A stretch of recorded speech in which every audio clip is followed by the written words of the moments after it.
Habari zinazotufikia hivi sasa ni kwamba kiongozi wa chama cha Wiper Kalonzo Musyoka hivi sasa amezuiliwa na maafisa wa polisi siku ya leo tarehe. Happy weekend, ladies and gentlemen, and welcome back once again to Frontliner YouTube channel. And as usual, I'm going to be your host so that I can give you exclusive updates on what is happening across the country and also outside the country. Now, my fellow Kenyans, we all understand that few weeks ago, the former impeached Deputy President Gachagua, who was the headache under William Samoei's government in the Republic of Kenya, jumped outside the country for 2 months tour in abroad, United States of America, to meet the investors that are in abroad and also to interact with the people of Kenyans that are living in abroad so that they can debate on how they are going to bring the change in the Republic of Kenya as Kenyans ahead of 2027 election against this government of President William Samoei that have been defeated to put things in order the way they promised the people of Kenyans whenever they were campaigning in the last general election in 2022 under their manifesto. And we all understand that the government of William Samoei is so afraid of the privileges that Gachagua is enjoying under the government of United States of America. William Samoei's camp is totally in panic against Gachagua's 2 months tour. And to make it worse, few days ago, the former CS of Interior, Dr. Fred Matiangi, joined Gachagua in the United States of America because, as I am talking to you right now, there is an image that is now circulating on the social media platform between Gachagua and Dr. Fred Matiangi. So the government is afraid of these two gentlemen because they don't know what these people are discussing. They don't know their preparation ahead of 2027 election. And to make it worse, we are now receiving a sad news where the Wiper Party leader Kalonzo Musyoka, who is also aiming to challenge President William Samoei on the ballot box in the next general election, have been raided and arrested by a known rogue Ruto NIS in abroad while after attending the live interview with the BBG in the United States of America. And before we proceed with this analysis, I want you to watch the video or the audio that have led the arrest of the Wiper Party leader Kalonzo Musyoka after exposing the rogue regime of President William Samoei Ruto with an international media house. And before you watch the video, please consider liking the video. When you like the video, you automatically shows your support on what I'm doing on this platform. Thank you so much, and may God bless you for that great support. You can watch. Okay, thank you very much for bringing us. That's BBC Arabic reporter Etta Shalabi reporting there.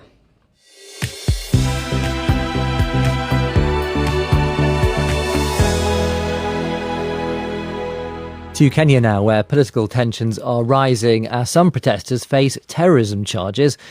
And the President, William Ruto, challenges the opposition to offer real solutions to the country's various problems. Now, youth-led demonstrations have shaken the country recently amid concerns over democratic freedoms across East Africa. We can speak now to the former Kenyan Vice President, Kalonzo Musyoka, to get his view on what is going on. Welcome to the programme. What would you describe the state of Kenya's democracy as at the moment? Well, a very good morning to you. Kenya is apparently at a crossroads because although Constitution 2010, which is an important document, we think is one of the most progressive constitutions anywhere in the world, gives freedom of assembly, freedom to demonstrate, to picket, and to do things that are lawful, with only one proviso that such demonstrators should do so unharmed. And what has been happening since last year with the Gen Z protests, call them demonstrations, has been entirely in conformity with the Constitution. Indeed, under Article 37 of Kenya's Constitution, these freedoms are guaranteed. But what has then been happening with the administration, the current administration, is that they have come heavily against these young Kenyans whose only demand is transparency in the way public affairs are conducted. They've been saying no to endemic corruption, and then they've been met with brute force, police brute force, organized by the state. So this has happened since 2024, mainly, when we had a very unpopular taxation that has been proposed and was presented before Parliament. And so since 2024, the country, and I can even add in 2023, after the last general election in 2022, the country has basically been very, very unstable because of police brutality. Well, a lot of the protesters, and we've had many of them on this programme, say they don't believe that the people who run the country care much about their lives, their career prospects or lack of them, as they would regard them, about the rising cost of living, and they don't believe their voices are listened to. I mean, do you think they are right? Are they being ignored by the political elite in Kenya? By and large, they are ignored. But now recently we hear former Prime Minister Raila Odinga suggesting what he calls intergenerational dialogue, and a lot of Kenyans are very skeptical about that. In 2023, I was privileged to chair a national dialogue with the members of the other side of government, and we had serious 6 months deliberations. We came up with recommendations on how to handle, among other things, the high cost of living, and of course also digging in for democracy. But the administration will not listen. So right now, young Kenyans are indeed right in feeling very skeptical, and not just young Kenyans, every Kenyan, particularly those who have pay slips, and many of them feel that the taxation regime has been overwhelming. People cannot put food on the table. And so that is generally the mood in the country. And so as a member of the opposition and as somebody who wants to become president, what would you do about it? Well, one of the things we have done as opposition, and we are united opposition, is to come up with a commission. We're calling a Restorative Justice Commission, which is led by a former Attorney General and a former Speaker of the National Assembly. And we want to be able to look at those historical injustices, particularly the killings by the police. We are talking about in excess of 140 young Kenyans who have been killed, who have been felled by police bullets since last year, and a lot of them injured. And the administration had promised that they would look into these matters, particularly be able to pay some compensation to the families of the bereaved. But nothing of that has happened. And so as opposition, we are very clear on the way forward. The first thing is to make sure that there's justice for all, strict adherence with the Constitution and the rule of law. Now, apparently this current administration does not seem to care at all. And there's rampant corruption. In fact, they are right now Well, I think they make a wider point, actually, which is not just about this government. Yes. That it's about the political class. And I suppose you, as somebody who's held many ministerial posts all the way up to the level of vice president, might be included within that. But I want to ask you about a different point. We've been talking an awful lot about Haiti on the programme yesterday and today, and the absolutely dire security situation there is there. And some Kenyan police officers have been deployed to Haiti to help the Haitian National Police try to get a grip of the violence there is there. But it's clear it is just not working. Should Kenya send more police officers to Haiti, or given that the deployment isn't working, should they be brought home? As opposition, we made it very clear that we want our boys home. First of all, that deployment to Haiti was against a court ruling that they should not have taken our policemen to Haiti. But now, with a bit of hindsight, because we have Haiti type of gangsterism emerging in Nairobi, Kenyans will be forgiven for thinking perhaps they send our policemen for benchmarking. Because these demonstrations, for example, by the young Kenyans have been infiltrated by gangs, and gangs that have been sponsored by the state. Although they deny that. Yeah. Well, they deny that, but the truth of the matter is, the young Kenyans who are demonstrating were only armed with bottles of water, their telephones, and the Kenyan flag. Now, but the last demonstrations, these gangs came heavily against us. So, in a nutshell, we are against that deployment. Even the United Nations Security Council, we should have deliberated strictly about that deployment. It never happened. It looks like it was a private deal between the Biden administration and William Ruto's administration. So we are against it. We have lost several of our young people in Haiti, and we want them back. Thank you very much indeed. Kalonzo Musyoka there, who's the former Vice President of Kenya. You're listening to Newsday on the BBC World Service with Rob Young and Priya Rai and Sarah Manai, because tomorrow night is the night.